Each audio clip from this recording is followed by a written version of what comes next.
welcome and thank you for joining us today. As you may already know, we are organizing these seminars to introduce our new data science and analytics program. And we are inviting people from different fields, different backgrounds to gain some idea about how data can be used to understand the real world problems and to make correct decisions. Today our speaker is Özge Akçizmeci. She is the manager of YouGov Turkey and BeNeLux region leader. She also graduated from our economics program at Sabancı University. And today she's going to talk about how data can be used in marketing research. And I want to thank you again for accepting.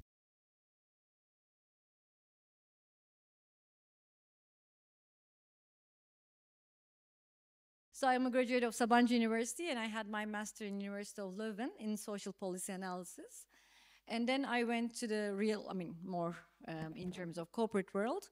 I was always a researcher, so I had a little experience in banking, and then I went to like a research sector. I was in Nielsen in Belgium, and then I went to Poland. Then I came to Turkey to found the branch of Nielsen in 2010.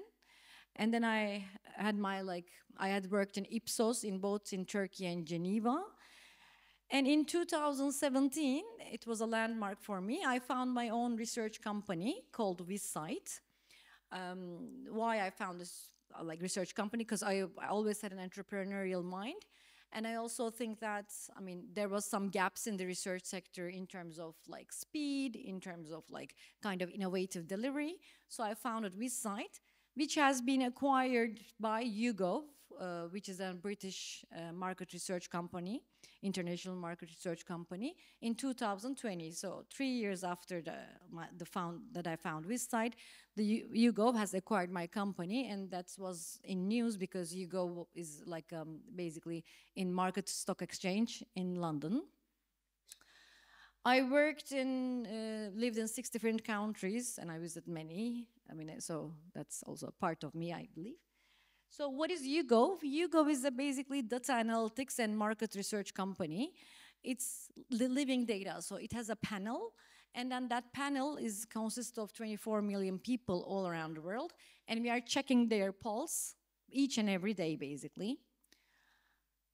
And these are the countries that YouGov operates in. It's over 55 countries. As I said, as of 2020, it's also been in Turkey.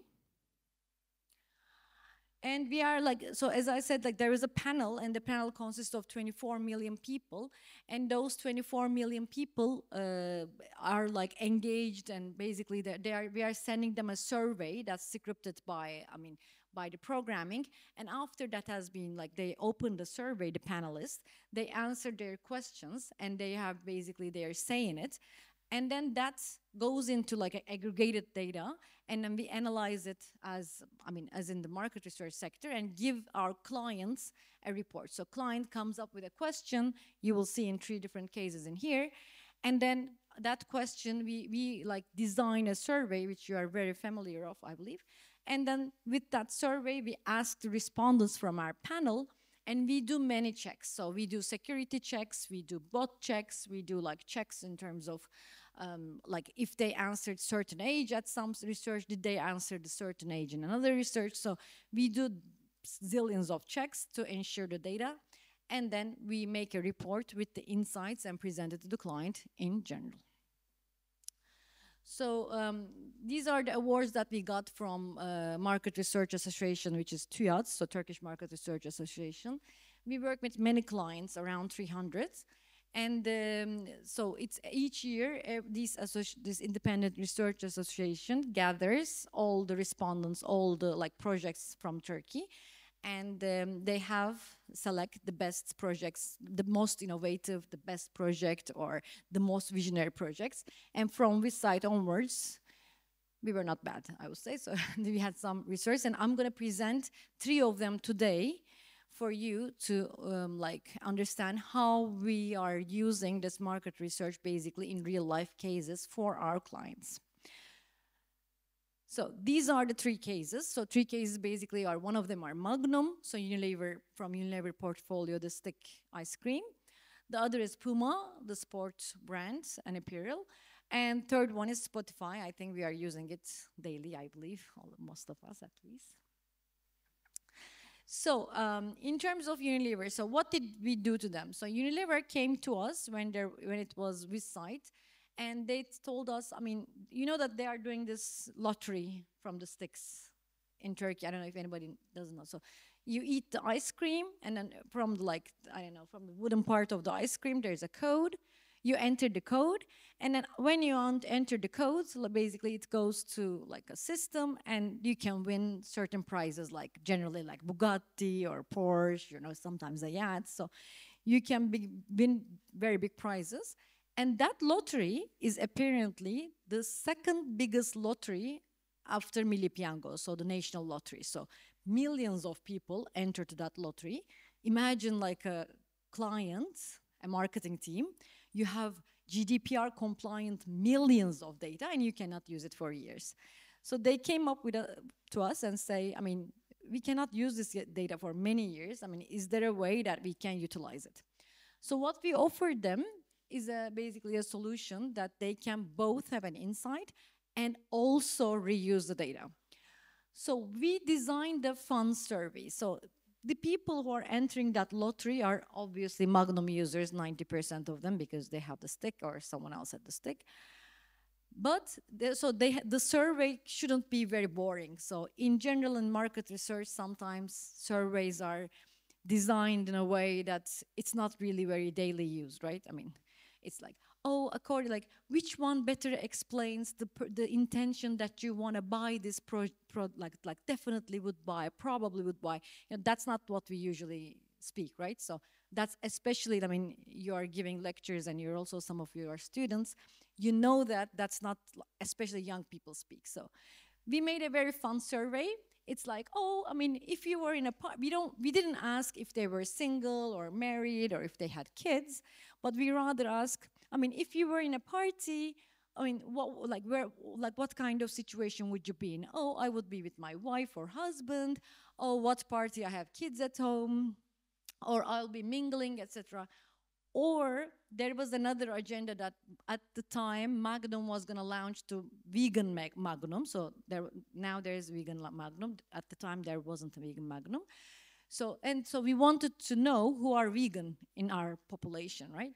And then we ask, oh, what type of food do you eat? Oh, I say no to like animal products, or I love meat, you know. So they could select the box that are appropriate to them.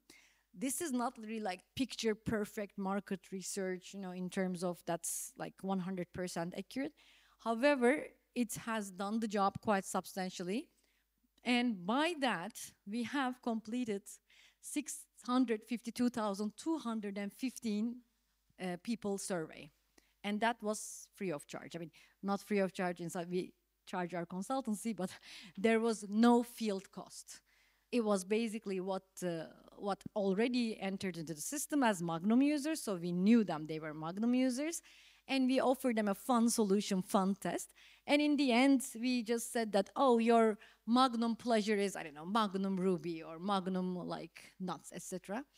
And from the people who started the survey, the completion rate was 87%. This is approximately 8 times higher than a normal market research rate. So because it was engaging and fun, people wanted to know the results, and they didn't know it was a market research, basically. But we gathered all the insights. So we gathered if they were like single, if they were vegan, if they had like watching a movie from Netflix, if they were ordering from Getir. So we had many, like around 10 questions. But with the breakdown of this, the Unilever, and because the base size was incredibly enormous, so 650,000 people, the Unilever could basically gather and like slice the data in whenever they want. So let's say that if they are reusing this data now, they could say that the people who ate ice cream in winter watching Netflix and ordering from Getir, if they had a promotion in Getir with the new Magnums, let's say Magnum Winter, that doesn't exist, but I'm making it up, they could retarget those people, which are, let's say, 100,000 people, on the spot. And there's a model called lookalike, so you can target. If I am one of them, if I'm eating like ice cream in winter and watching Netflix and ordering from Getir, which I am, you could target the people like me, so it's that 100 people becomes millions. So imagine how valuable it could be when you make a new launch of Magnum Vegan, let's say, and then you already know who are the people that are vegan in the population. Because veganism, at the time, it was 3 to 4%, now it increased to 6 to 7%, so rather on the rare side in Turkey, unfortunately. And that's why that they could retarget those people and reuse them for marketing purposes. So what happened? Basically, the market share of Magnum significantly increased. This project, among 300, I think, 10 projects that applied for that year, has selected the best research projects in Turkey, because it was very innovative with the way that we did it, and basically, of course, like with the amount of people that we interviewed. The Unilever launched Magnum Vegan, and they could use that as a marketing strategy, as I said. And it's also like among the Unilever Global, it has been selected as one of the global success projects in research. So that was my first example. Second example is Puma. I don't know, I'm not a very fan of it. Are there in the audience, do you watch sports in general? No, right? Me too, but okay, not so much. It's recording. So as you know, like at least we all know that in sports there is sponsorships, right? So when we look at the jerseys of football or basketball, there are like logos all over, or even in the ball. And Puma is one of them. Puma is one of the biggest sponsors in Turkey to the sports. And basically they are sponsoring Fenerbahce, last year I'm talking about. They are sponsoring Fenerbahce, they are sponsoring national basketball team, they're sponsoring national volleyball team, and they're also sponsoring the ball of the federation, right? So the Super League. So they are giving some money to that sponsorships, but usually there is nothing in the market research industry that if you give certain amounts of money to, let's say, an advertisement, you can look at the ROI, how much it returns. But if you give certain amount to sponsorship, usually you cannot track that. So you cannot say that how much it was the return. So there's a tool that YouGov has, that's a proprietary tool, that explains basically like how much market value, how much advertisement value that they are generating, a brand is generating, based on the logos, etc. So the way that they do it is like they look at the audience. So this is a system that use AI. They look at the audience, who watched these matches, how many people watched it. So we take it from the media companies. What is the coverage? So number of hours that the logo was seen. The match is, let's say, 90 to 100 minutes, a football match, but it's not that logo is seen every time, right? So it can be on the banners, it can be, if it's a basketball, it can be on the ground, it's on the jerseys, it's on the balls, you know, it could be in several places. And the amount of coverage is important too. So who's watching, how many people are watching, what is the coverage, what is the exposure, so what is the quality of the brand seen? If the ball is rolling and the logo is not seen, that's not a very quality exposure. But if it's like, if the logo is here or in the back, and a certain player is, let's say, shooting a penalty, then that's a very huge exposure. Or if it's the lead, and at the moment that Puma logo was behind the goal, if there's a goal, then that's a lot of exposure, and there's a lot of like replay of it. So that's what's seen. So from that, we calculate gross and net advertisement value. So they have given a certain amount of basically dollars to that sponsorship. What is the like advertisement equivalent of that dollar in general?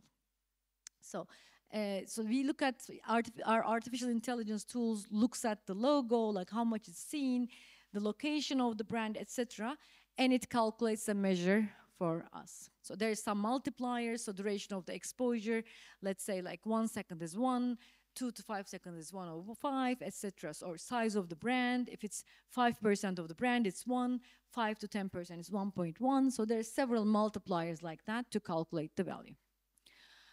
So after we calculated, we have found out that basically Puma received almost 10 times more than the value of their sponsorship. So it was a very profitable deal for them. 104 million people watch those games all over the world. I mean, also remember that they were sponsoring the volleyball team, national volleyball team. And with their luck, they were, the volleyball team was rather successful in Olympics, right? So that increased their numbers. So it's a bit of betting as well. If that year basketball was not so good, so their matches was rare, volleyball was very good, etc. And awareness and sales has increased significantly for Puma, especially with the jerseys. So they had an agreement with the football clubs. So that football club, I mean, they could see that what they should drop and what they should like increase. And now also, as you may know, maybe, they're also sponsoring Galatasaray Football Club. Like their logos will be in their jerseys. So our third tool, let me look at my time. Okay, great. So our third case is Spotify. So Spotify came to us and said that like there was a big meeting of Spotify in Milan in Italy, and it's a global meeting, and they needed some insights. Basically with that insights, they wanted to know, I mean, like how the other countries are doing, how Turkey is doing, what are the music habits of Turkey versus the other countries. Especially they selected 2 countries. One of them is Italy, the other is India. Why? Because the meeting was in Italy, basically, so the audience was from there. And also India, Spotify was very successful. They had a huge market share, they increased a lot. So they wanted to know what they are doing right and how they can like convey it to Turkey, basically. So, but there was one, of course, in every fairy tale, there's one problem, that they had only 1 week.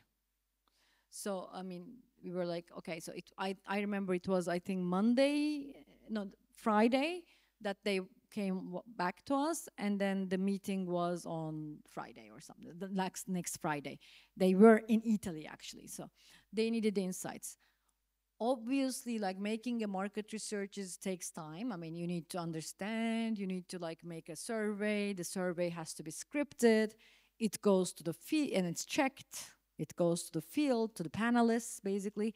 And that panelists are, I mean, they have time to fill because there's always a quota. So because all those studies, like these studies that you're seeing, basically, are representative. So what that means is they need to be representing the country that they are doing the research.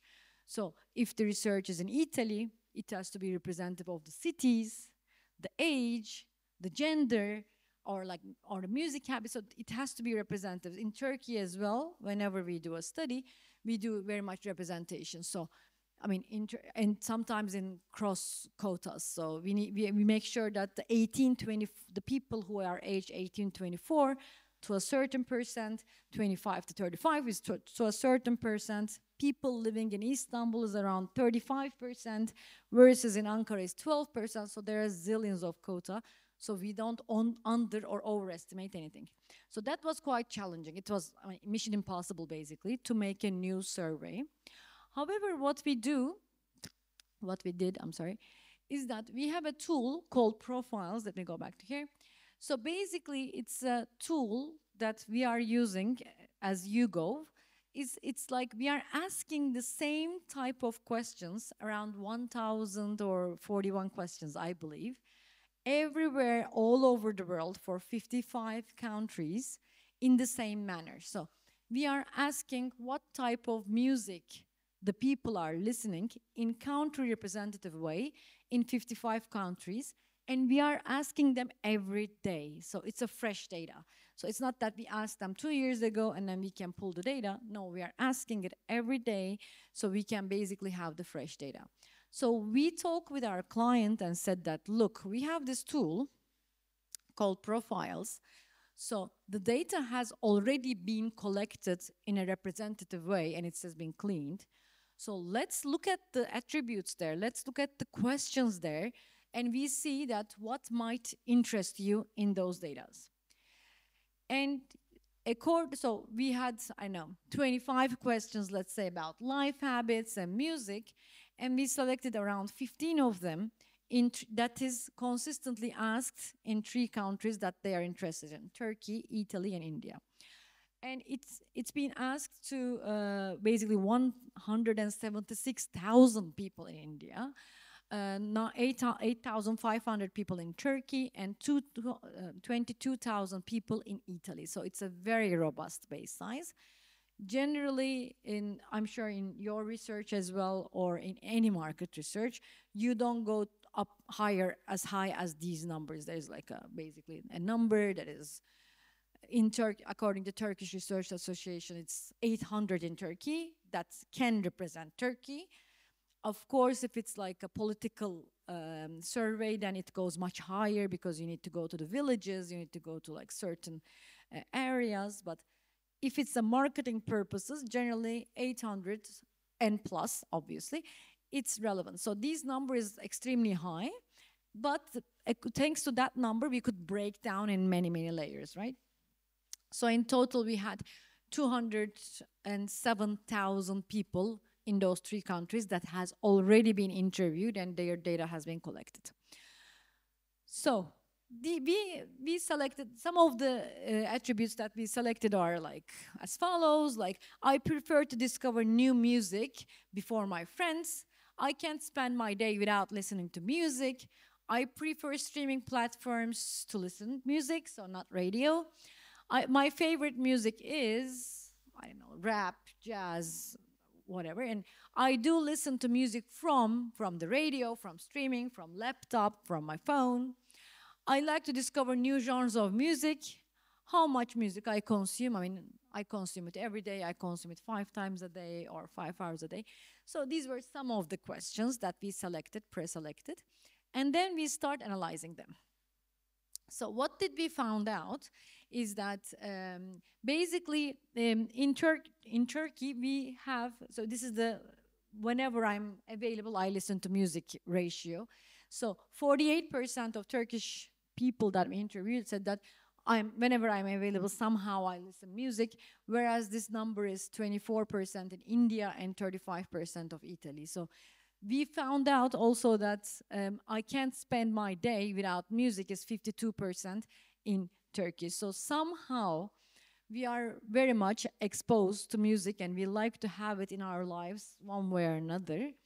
This was also evident from the client's data that we had because they also can check it internally.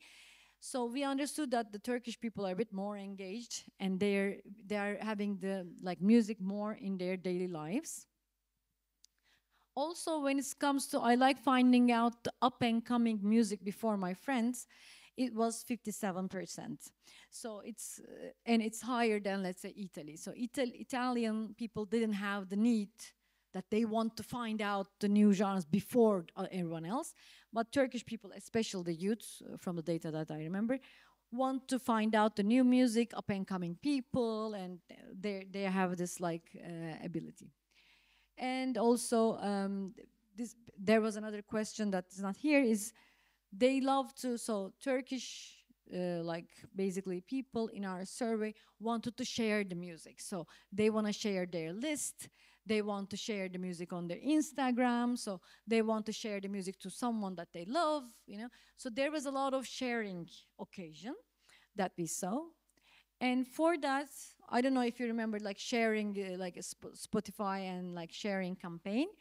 It was basically the playlist was shared and these were so this I think everybody's exposed to. Is there anyone that didn't see my 2023 lists in Spotify or? Okay, so I assume everybody saw.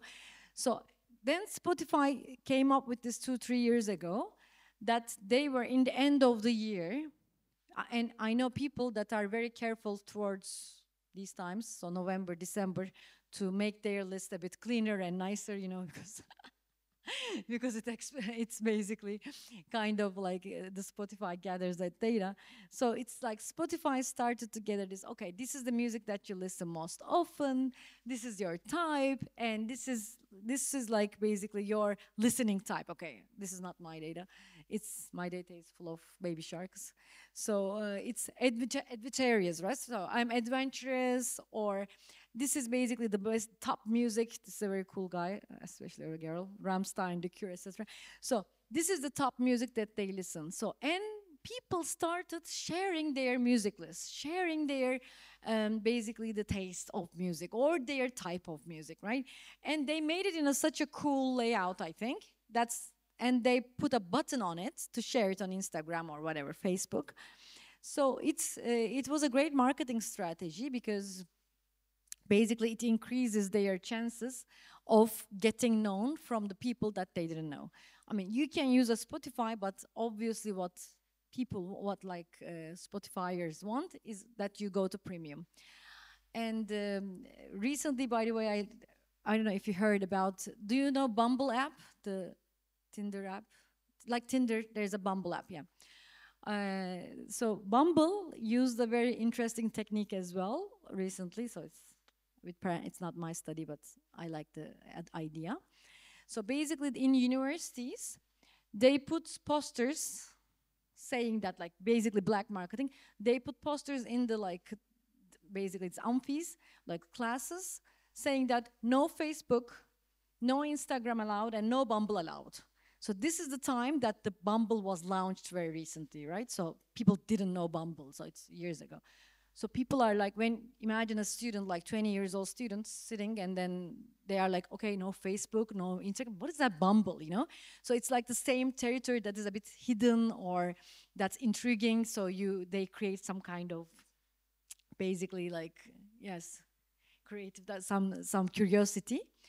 And then, so people started downloading Bumble in the classes, because I'm sure when you're lecturing or when you're like looking at fellow students, you see people can scroll. So they try to start Bumble, and then in universities they start to gather a lot of members. And the second black marketing that they did, so they found, yeah, it's a bit sexist, I'm totally against, I'm saying what they did. So they found very nice, beautiful young ladies, and they put Bumble t-shirts on them, right? And and what they did is, like, in a very crowded classes, I mean, I remember when I was studying here, so there was obligatory classes that were full, right? So in those very full classes, so they were usually not from the university or some like an ambassador from the university. So these girls entered the class 15 minutes late from basically like updoors, and then they were like, oh, I'm sorry, I'm late. And they had this huge Bumble logo. And they were like, they try to find a place, you know, they're a bit lost, and, you know. So, and the Bumble logo is all over, basically, because everybody sees in the entire class. And then he or she says, you know, oh, I'm sorry, this is the wrong class. So he or she enters. So imagine the level of, it's very cheap marketing, basically. There's very fraction of cost. You take the girl or guy as an ambassador, and this like black posters you can hire a student, but it worked very well for them as well. So this is the same strategy of Spotify. So trying to intrigue people, or like making them wonder, what is my playlist? I mean, okay, Ali's playlist is such and such. Do we have anything in common? Or, you know, so what is my type of music listening? So that made the premium usage quite high. So the meeting went very smoothly, good, and they were very successful. So the agency continued to Spotify membership. The awareness has increased to 93%. So with the sharing ad, they made a big success, basically, and the awareness has increased. Of course, it's not only awareness, but also the premium membership has increased quite significantly. And after that, I believe what client has shared with us is that Turkey became the second biggest country after US in sharing the music.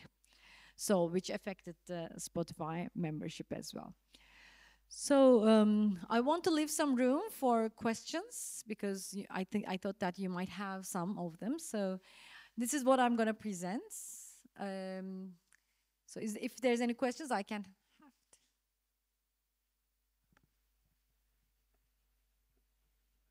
Sure. I was thinking about the representativeness of your sample. For instance, all these three products, they are mostly about, I mean, mostly, not all the time, for the young people, right? And the way that you ask these survey questions, I think it's online. Am I right? Yes. Yeah, online. So, for instance, something which is more targeting a kind of product, which is more targeting people who are not using online tools a lot. So those kind of products, do you have some kind of way of using this kind of data? Sure.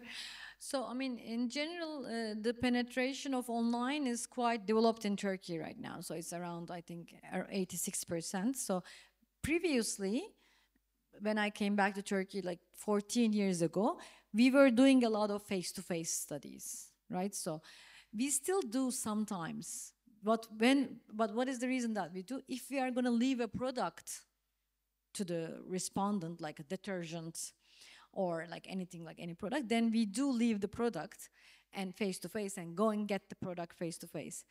However, we found that there are many, and in this 14 years, the industry has shifted from offline to online quite substantially. Even maybe you know it in like series or movies that there were focus group discussions. There were always 6, 7 women gathered around in a room and people were watching in the other side. Now even those are on Zoom. And even like, so if a person can log into, so we found out that people don't have difficulties, but in terms of representativeness, it always depends on the study.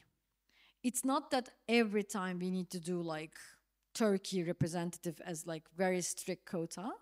What we can generally do is if a product is used in a certain way, like streaming platforms, we eliminate from the national representation, we eliminate the people who doesn't use streaming platforms, for instance, in music. So, or if it's like very obvious, if it's a diaper study, we only go to the women who are mothers, who is baby or child is 0 to 3 years old, right? But we have representativeness in that community. So in terms of the Pampers users, the AV baby users, so in terms of brand users, we have the representatives. Because otherwise, as you said very fairly, it's not that fair that we are interviewing, I don't know, like someone who doesn't have a kid, for instance, for a diaper study, or who's just watching offline radio, or who's just listening offline radio. It's not fair to interview him or her for Spotify, let's say. But on contrary, sometimes what we do is that if a client wants to expand the portfolio, let's say, again, let's give the example of Spotify. If Spotify doesn't only want to steal from YouTube Premium or, all that streaming tools. Sometimes there's also aim to that they want to convert the offline radio users to the digital music consumers, right? It doesn't have to be premium, but at least they use the Spotify. So in that case, we look at a more general sample so that we see that what are the white spaces or what are the hooks that we can use for the offline radio users to convert it to Spotify, for instance. So it depends also on the study that's why it's also always a process to think about it, like when we are having a research brief, that according to client's brief, we generally design it in a different way, into briefs. Any other questions you might have? Yes, language.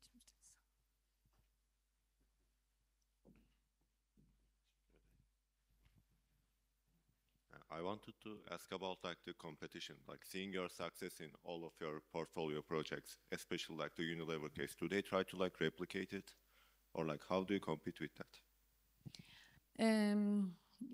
I think like research, I mean, in a way, research industry, like making a research is simple and very complicated at the very same time, I think, because there's a lot of tools like that you can do. If Unilever or whatever company gives you a brief as well, you can use Google Docs or SurveyMonkey, and you can have some questions in your mind. You can replicate, and there are a lot of panels that you can put in, and then you can get an answer and analyze. I mean, you're from this university, so you're a clever guy. You can do it, I bet, in a very nice way, right?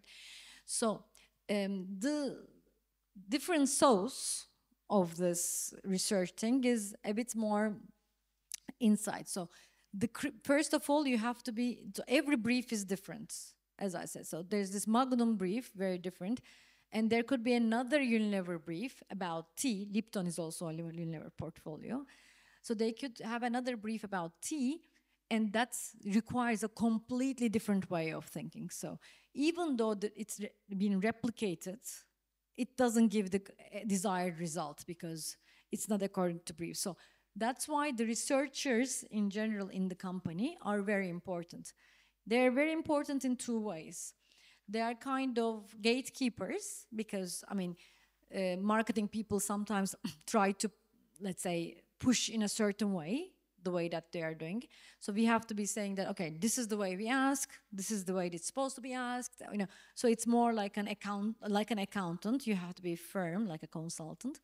And second, you need to gather a lot of knowledge, you know, from different parts of the clients, from different parts of things, and be creative. So I was never afraid of being replicated in general, because I think this is true for everything, because I have, you know, other businesses as well.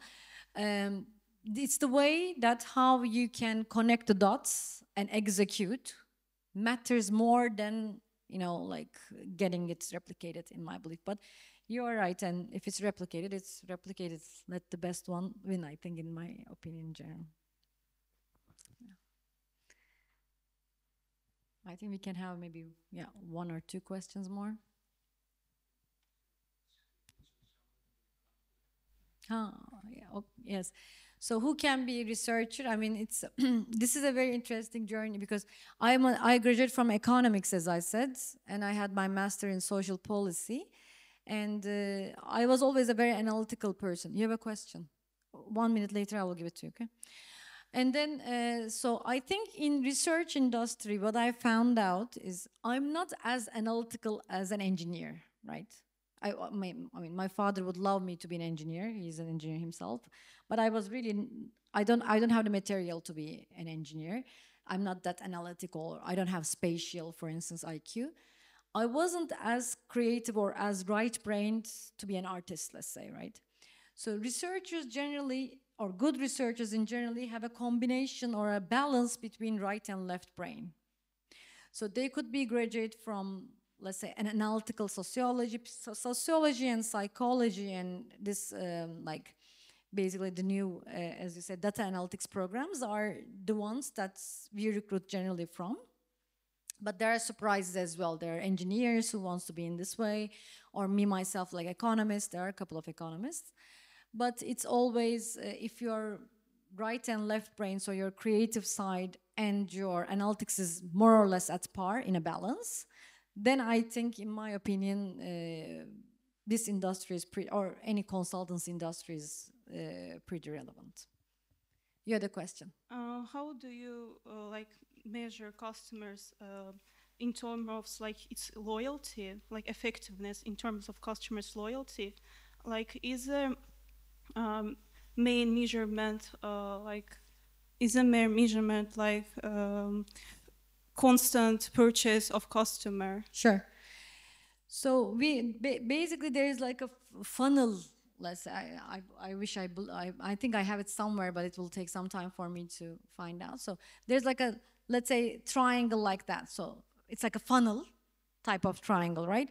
So there is the awareness. So customers for any brand. So imagine you purchasing something or using something. So you have to be first aware of that product. You have to know it. You have to know that brand exists, let's say. And then second, you have to consider that brand. Oh, you know, okay, there is this brand. Yes, I know it now. And it takes some time for you to become a considered, it's in your considered brand list. Okay, you have to be considering it. And then you need to, like, maybe after some time, you're gonna try that product. And if you try it, then you can be, as you said rightly, you can be loyal. So it can be your most go-to product, let's say, ever. So, I mean, imagine that, I think it was 2 years ago, right? Or 2.5 years ago, this cool limes all of a sudden come, right? So there was something called cool lime everywhere, you know, like in the it started with like Starbucks or coffee chains, and then it started in the markets. But if you go to, let's say, for the sake of the example, you go to Starbucks, it's a hot day, you want an iced coffee, you're sure about it, right? You go there, and when you look at the list, you saw, oh, there's something like cool lime. What is it? Is it lemon? Is it a lemonade? You know, you have no idea what it is. You just saw it. If you are like first generation innovative or first trier type, you might, that's maybe 5 to 10% of the population, you might go and grab that cool lime in the first time you saw it, right? You want to try it, you are very intrigued, and you do it. I'm one of those people. Generally, they say that evolutionary, my type of people dies first because they want to try everything, so they put their hands in the lion. So that's part of cool lime. You saw it and you can try it. That generally doesn't happen. You have to see it a couple of times. You saw it somewhere in the advertisements, and then you start considering about it. Okay, I mean, 2 times I got the iced coffee, maybe 3rd time I go, I might get the cool lime. I'm trying to get interested. Or your friend says that, hey, I mean, I got, what was your name? Nazira. Nazira, I got cool lime. I mean, it was great. I mean, best thing I've drank. I mean, why don't you try? So it starts planting in your mind. So that's the second part of the funnel, right? And then 3rd part of the funnel, you go and try it. You might like it or you might not like it, right? I mean, you said it, okay, my friend, I know, Aisha was wrong, it's absolutely shit. Or you say that this is the best thing I've ever drunk. So, and then you start to be very loyal to that thing, right? It could be a brand. And then generally, also like in that funnel, if you are, of course, brands wants to be the most, make you the most loyal person, right? To their brand or SKU. And in this case of cool lime, then because you tried in the Starbucks first, most probably, then when you look at the market, like when you go to Carrefour or whatever, Shock, well, I don't know what's in here now, it was Carrefour at the time. So you start seeing that cool lime bottles, right? So then that's the danger, that's where the danger starts. Because you were loyal to one brand and one drink, and then all of a sudden you start sowing some other brand, right? Let's say Dimes. And then you can also try to consider that. So that's where people, where branders, marketers do not want you to do. But that's what happens. So they want to keep you in the last part of the triangle, or they want to keep as much as people to the last part of the triangle so that you are very loyal to the brand. I don't know if I answered your question. Yeah, cool. You're welcome.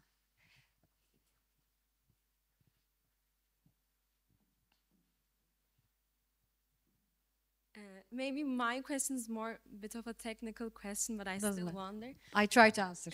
Thank you so much. So you collect a lot of data, and it's hard to manage that data and store it as well. I was wondering, like, where do you generally store your data, like in hard disks or like cloud technology, like which technology you use? Sure. So, okay, I'm gonna change this to the last one. Sorry, that's okay. To panel.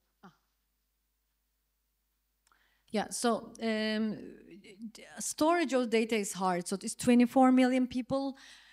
Every day there's millions of surveys, etc. But YouGov, because it's a British company as well, so it's listed in the stock exchange, they are extremely careful about this, right? Because data, it's not only has to be stored, it has to be GDPR compliant and has to be like putting in like regulating in every country's rule. So if it's a US data, it's applied to the US rule. If it's British data, it's like into British rule, etc., etc. So we have special servers that are completely locked to store that data, basically. But also, like, we never can able to enter, even like me as a general manager, I cannot see anyone's data.